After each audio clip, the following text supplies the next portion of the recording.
मेरे मीठे बच्चों, तुम मुझे ईश्वर, अल्लाह, शिव, यहोवा, गॉड आदि नामों से पुकारते हो। तुमने मेरे लिए मंदिर, मस्जिद, चर्च एवं गुरुद्वारे बनवाए। तुमने वेद शास्त्र और कई प्रकार की धर्म पुस्तकें लिखी। मेरे पास पहुंचने के लिए तुमने पूजा, अर्चना, तप आदि किए। तुमने मेरे नाम पर अनेक युद्ध किए और मेरे लिए कई त्याग व बलिदान दिए। लेकिन दुर्भाग्यवश न तो मुझे कोई भी प्राप्त कर सका और न ही मेरे पास पहुंच पाया। वास्तव में मुझे जानने से पहले तुम्हें ये जानना और महसूस करना है कि तुम स्वयं कौन हो। तुमने अज्ञानतावश स्वयं को भौतिक शरीर मान लिया है, इसलिए तुम जाति, धर्म, रंग, भाषा व राष्ट्रीयता के नाम पर भेदभाव करते हो। स्थूल नेत्रों से दिखाई देने वाला तुम ये नश्वर शरीर नहीं हो।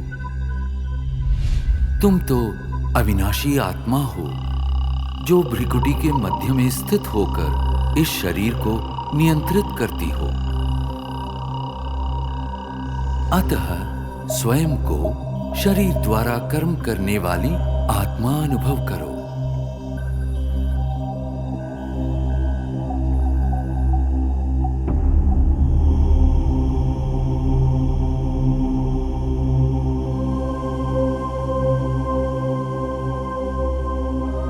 अब कुछ क्षणों के लिए सांसारिक बातों व उनके वातावरण से स्वयं को अलग करो।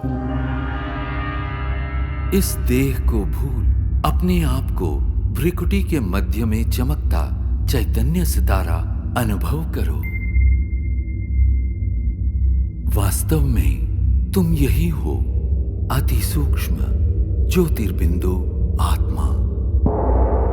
अब क्रमशः तुम्हारी यात्रा आरंभ होती है।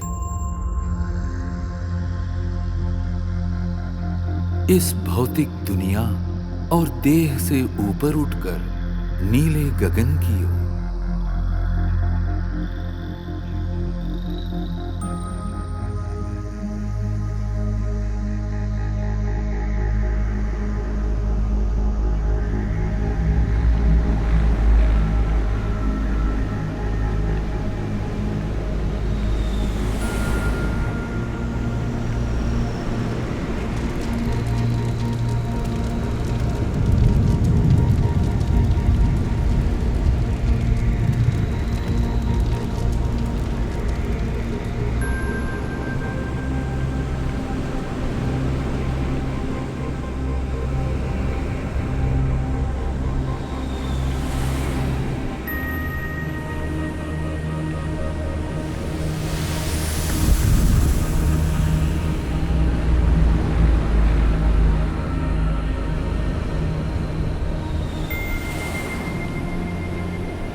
सूर्य, चंद्र, तारागणों से भी पार अब तुम एक सुनहरे प्रकाश युक्त दुनिया में पहुंच चुके हो।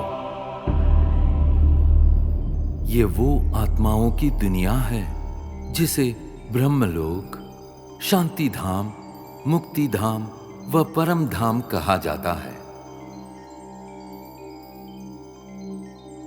ये मधुर, शांतिपूर्ण दुनिया तुम आत्माओं का और मेरा भी मूल निवास स्थान है। मैं तुम आत्माओं का पिता, परम पिता परमात्मा शिव हूं। तुम आत्माओं की तरह मैं भी अति सूक्ष्म हूं। ज्योतिर्बिंदु होते हुए भी ज्ञान गुणों में सिंधु के समान हूं। मैं सर्वशक्तिमान जन्म मृत्यु के चक्र से परे होने के कारण सदा पावन हूं। तुम सब आत्माएं मेरी प्रिय संतान हो। प्रारंभ में तुम आत्माएं भी मेरे साथ परम धाम में ही निवास करती थी। बाद में तुम जन्म और कर्म का अविनाशी अभिनय करते सृष्टि नाटक मंच पर अवतरित होते हो।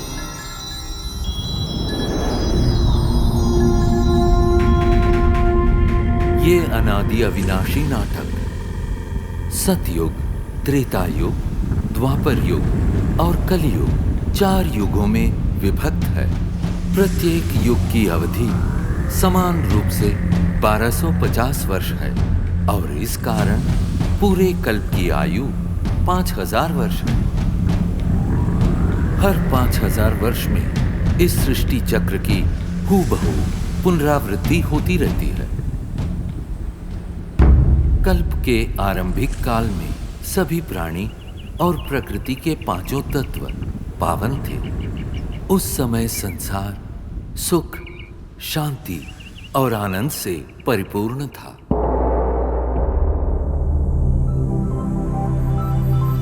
यही वो समय है जिसे सतयुग और त्रेता युग के नाम से जाना जाता है, जहां तुम देवी देवता के रूप में रहते थे। इस 2500 वर्ष की अवधि को स्वर्ग, बैकुंठ, बहिश्त, जन्नत, पैराडाइज आदि नामों से जाना जाता है। सतयुग अर्थात स्वर्ण युग में श्री लक्ष्मी और श्री नारायण का अटल अखंड राज्य था। तत्पश्चात त्रेता युग अर्थात रजत युग में श्री सीता एवं श्री राम ने राज्य किया।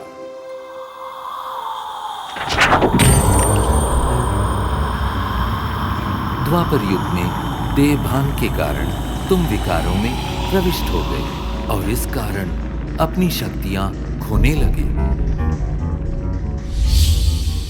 इस अवधि में भिन्न भिन्न धर्म पिताएं आए और अपना धर्म स्थापित किए। प्रारंभ में इन धर्मों की स्थापना सारी मानव जाति को एक सूत्र में बांधने और उनका सही मार्ग प्रदर्शन करने के लिए हुई थी। अब इस कलियुग अर्थात कलह युग में मानव मन में विद्यमान 5 विकार चरम सीमा पर है, जिनके कारण 5 तत्व प्रदूषित हो गए हैं और तुम शांति एवं खुशियों से वंचित हो गए हो। परिणामतः दुख, अशांति के दलदल से मुक्ति पाने के लिए तुम मुझे पुकारने लगे। यदा यदा हि धर्मस्य ग्लानिर्भवति भारत अभ्युत्थानमधर्मस्य तदात्मानं सृजाम्यहम् परित्राणाय साधूनां विनाशाय च दुष्कृताम् धर्म संस्थापनार्थाय संभवामि युगे युगे।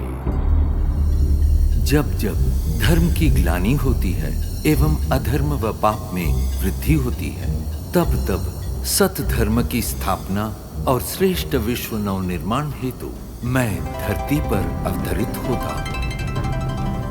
इस दिव्य व पावन अवतरण के काल को संगम युग कहते हैं। कलियुग और सतयुग के संगम का ये समय अत्यंत कल्याणकारी है। गीता में दिए इन वचनों के अनुसार अब भारत भूमि पर मेरा अवतरण हो चुका है। प्रजापिता ब्रह्मा के साकार मानवीय तन में मैं प्रविष्ट एवं सन्निविष्ट होकर सहज गीता ज्ञान एवं राजयोग द्वारा तुम आत्माओं को पावन बनाने का महान कार्य कर रहा हूं।